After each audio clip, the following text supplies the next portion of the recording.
Welcome to Village Church Connections. I'm David Pavey. Some time ago, I came upon the following story. I don't know who wrote it, but I do think you'll enjoy it. So here goes in the words of the author. My mother's father worked as a carpenter. On one particular day, he was building some crates for the clothes that his church was sending to an orphanage in China. On his way home, he reached into his shirt pocket to find his glasses, but they were gone. When he mentally replayed his earlier actions, he realized what had happened. The glasses had slipped out of his pocket unnoticed and fallen into one of the crates, which he'd nailed shut. His brand new glasses were heading for China. The Great Depression was at its height, and Grandpa had 6 children. He'd spent $20 for those glasses that very morning, so was upset by the thought of having to buy another pair. It's not fair, he told God as he drove home in frustration. It's not fair. I've been very faithful in giving my time and my money to your work, and now this. Months later, the director of the orphanage was on furlough in the United States. He wanted to visit all the churches that supported his ministry in China. So he came to speak one Sunday at my grandfather's little church in Chicago. The missionary began by thanking the people for their faithfulness in supporting the orphanage in China. But most of all, he said, most of all, I must thank you for the glasses you sent last year. The communists had just swept through the orphanage, destroying everything, including my glasses. I was desperate. Even if I'd had the money, there was simply no way of replacing those glasses. Besides not being able to see well without them, I experienced headaches every day, so my co-workers and I prayed about this need. And then your crates arrived. When my staff removed the covers, they found a pair of glasses lying on the top.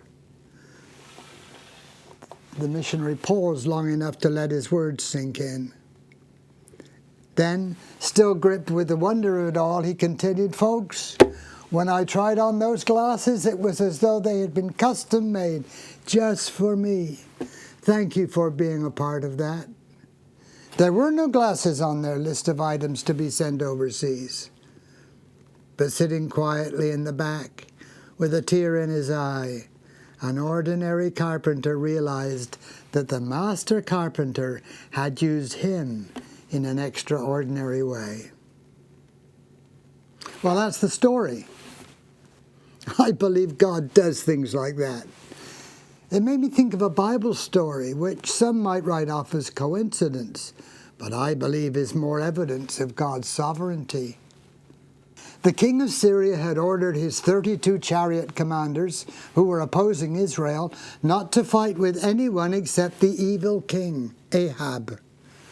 But Ahab, who would normally have gone into battle in full regalia, had disguised himself so that he could not be identified. So as opposing armies approached each other, an unnamed Syrian soldier shot an arrow in the air. It was just a random shot. He didn't take aim. He simply shot in the general direction of the enemy troops. But the fatal arrow hit the king of Israel between the sections of his armor, and within hours he was dead. Now, was that just coincidence or God's sovereignty? Coincidence, said Einstein. Coincidence is God's way of remaining anonymous. The Apostle Paul teaches that God works all things after the counsel of his will. In other words, nothing happens by pure chance or accident. So when things happen in your Christian walk of faith, and you say to yourself, oh, what a coincidence, recognize that it's God's hand upon your life. A random Syrian arrow killed the wicked King Ahab of Israel.